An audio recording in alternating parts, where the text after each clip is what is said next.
Quem vocês acham que teria capacidade de fazer um paredão da demissão? Parece coisa de seriado, né? Quem vocês acham que teria capacidade de fazer uma coisa dessas? Eu vou contar pra vocês nesse vídeo, me acompanhe até o final.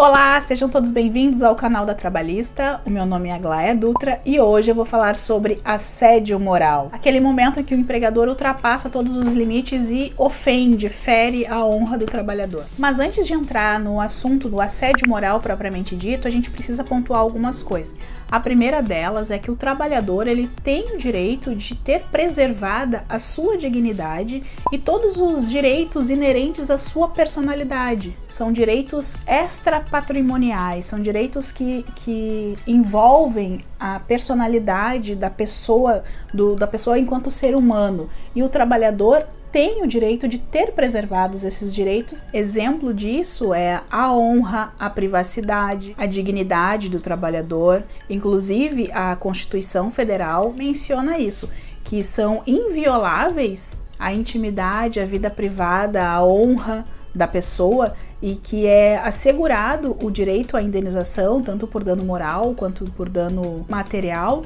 quando houver a violação desses direitos.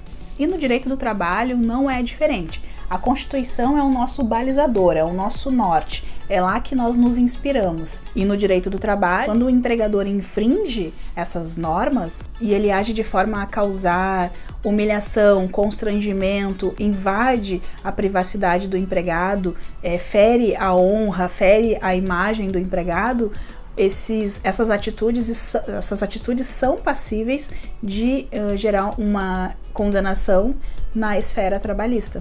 Sempre que o empregador age de forma reiterada, praticando condutas abusivas, humilhadoras, constrangedoras, colocando apelidos depreciativos, usando expressões chulas, palavras de baixo calão, xingando, né, falando palavrão, e depreciando o empregado, constrangendo, fazendo coisas com que ele se sinta diminuído, né? Que ele chega no trabalho e se sente um pedaço de cocô, para ser a real. A pessoa não quer nem sair de casa para trabalhar porque sabe que vai chegar no emprego e vai ser um caos, vai ser horrível, ela se sente inferior, menosprezada, né? E não tem o que fazer porque ela precisa daquele trabalho. Não pode pedir demissão, né? Porque o momento financeiro dela não permite. Então, essas condutas, né, que causam isso no empregado são passíveis de gerar uma indenização por assédio moral. O empregador tem que proporcionar um meio ambiente de trabalho saudável e que preserve a saúde, não só a integridade física do empregado, mas também a sua saúde mental. Para dar exemplo de expressões chulas, no caso de pessoas que trabalham com vendas, né? Ah, tu tem que vender, tem que bater tal meta, senão tu tá com a bunda na janela. Ai, vem com a roupa de bater meta, usa esses peitos aí para seduzir o cliente. O empregador se utiliza de características físicas do empregado, né, para menosprezar, ou com um cunho sexual, chulo, enfim, coisas que não cabem num ambiente de trabalho, né? Outro exemplo, quando o empregador estipula metas inatingíveis, que é impossível do empregado atingir aquela meta, e aí utiliza esse subterfúgio, né? O empregado não conseguiu atingir a meta, não é porque ele é incompetente, né? Mas porque a meta realmente era inatingível. E aí o empregador utiliza isso para menosprezar o empregado perante os colegas, né? Ah, tu é um lerdo, não sabe vender, tem gente querendo ocupar tua vaga, o que eu preciso fazer para tu cumprir tua meta? Deveria fazer menos tal coisa, deveria comer menos e trabalhar, né, falando da aparência física, praticando gordofobia ou utilizando expressões homofóbicas ou racistas, né, coisas nesse sentido. Tudo isso também configura a prática de assédio moral no ambiente de trabalho. E hoje eu trouxe aqui um exemplo que vocês talvez já tenham ouvido falar, de uma notícia que saiu recentemente, que uma empresa de turismo fez um paredão de eliminação, né, um paredão da demissão. E aí constrangeu os empregados, né, a votarem entre si e escolher uma colega para demitir, para rescindir o contrato de trabalho. Então isso é inadmissível, né, porque expõe o empregado, né, expõe a pessoa perante os colegas. A demissão tem que ser algo privado, ali no particular, né, e é claro que o empregador sempre pode demitir quando o empregado não tem nenhuma garantia, né, nenhuma estabilidade provisória no emprego. O empregador pode demitir sem justa causa. Ele não é obrigado a manter o contrato se não há alguma determinação legal para isso, né, ou judicial. Se não há nenhum impedimento para rompimento do contrato, o empregador pode rescindir o contrato de trabalho, né? Paga tudo que é devido e acabou. Tchau e bênção. Agora, o que não pode acontecer é esse tipo de exposição, né? Que macula a imagem do empregado, faz ele se sentir diminuído, menosprezado, né? Em vez de ter uma atenção especial na demissão, uma conversa, né, especial na demissão, coloca os empregados para conversarem entre si, né, numa aparente brincadeira que acaba magoando o empregado, né, fazendo com que a pessoa se sinta diminuída. E isso não pode acontecer. Ah, mas aí tu pode me falar, mas como é que eu vou saber que a pessoa vai se sentir diminuída, menosprezada, magoada? Ninguém tem como medir isso, né? E muitas vezes não tem como evitar, a gente não tem como dominar o sentimento alheio, mas as situações que causaram isso é que devem ser observadas e, se forem prejudiciais, elas devem ser punidas, né? Não há como controlar, né, se o empregado vai ficar ressentido, magoado, vai se sentir acuado. Não tem como controlar isso, a gente não tem como dominar, né, não tem controle sobre os sentimentos das pessoas. Mas é preciso ter cautela, o empregador precisa ter cautela para verificar, né, o que causa isso. Quais foram as condutas que fizeram o empregado se sentir daquela maneira. E é isso que é averiguado numa eventual reclamatória trabalhista, são as causas do problema.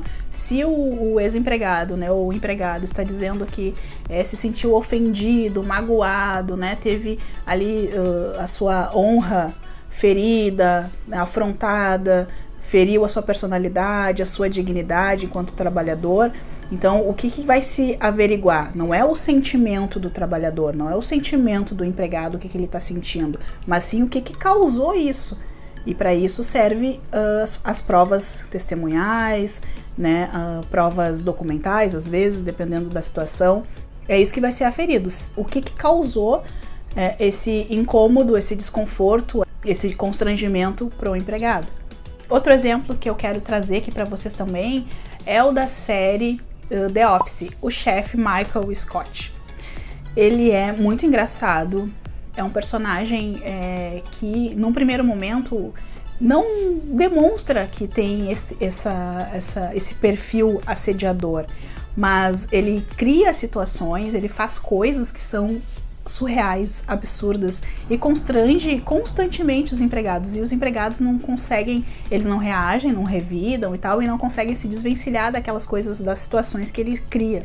Para quem não sabe, a série The Office passa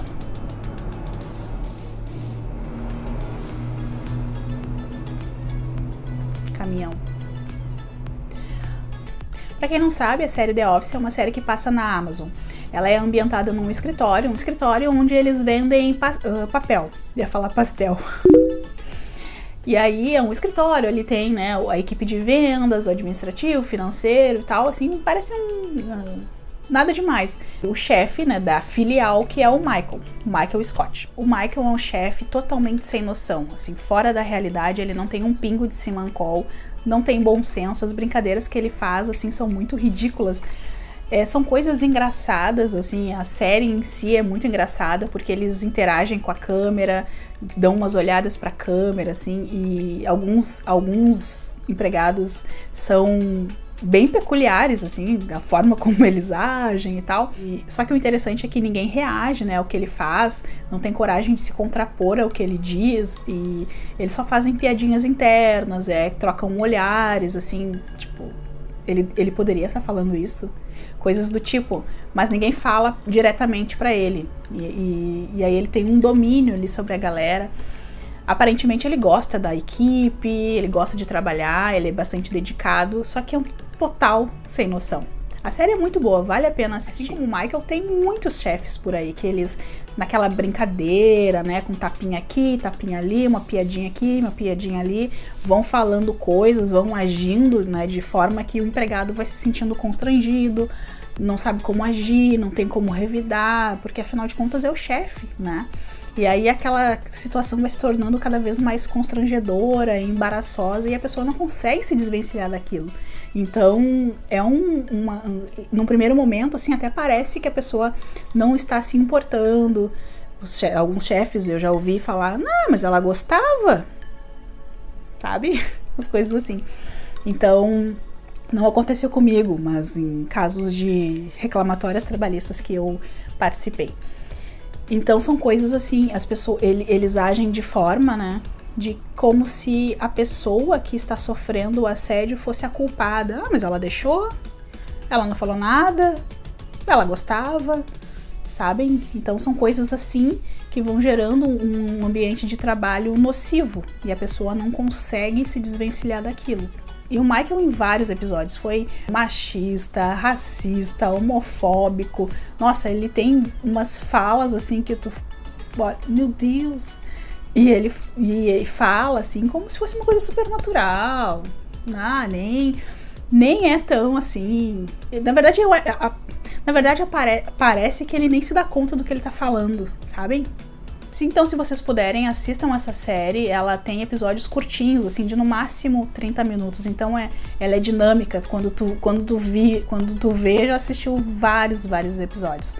E aí vocês vão ver um perfil de chefe assediador.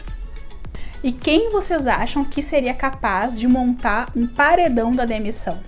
O Michael. Ele é o típico chefe que faria isso, mas sem sombra de dúvidas.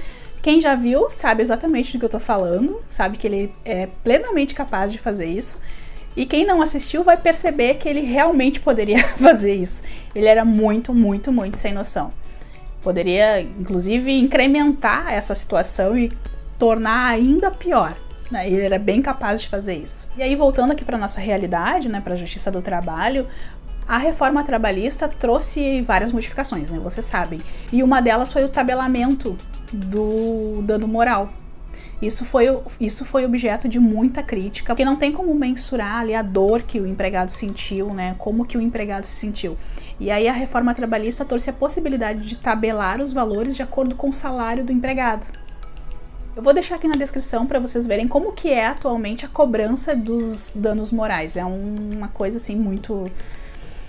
Ai, gente, sem palavras. Mas enfim, eu quero saber de vocês. Vocês já passaram por alguma situação, né, em que se sentiram constrangidos, humilhados, né? Tiveram chefes que vocês percebiam que aquilo ali não era normal? Já presenciaram alguma coisa? Me contem aí nos comentários. Então é isso, hoje eu fico por aqui. Espero que vocês tenham gostado, aprendido um pouquinho sobre assédio moral. Depois, se vocês assistirem a série, me contem. Se já assistiram, me digam aí o que vocês acham, o que vocês acham do Michael. E se inscrevam no canal, ativem o sininho para receber notificações dos próximos vídeos. E não se esqueçam de deixar aquele like no vídeo, né? Vamos ajudar o YouTube a entender que vocês estão gostando aqui do conteúdo do canal. Tá certo? Obrigado por terem assistido até aqui e até a próxima. Tchau, tchau!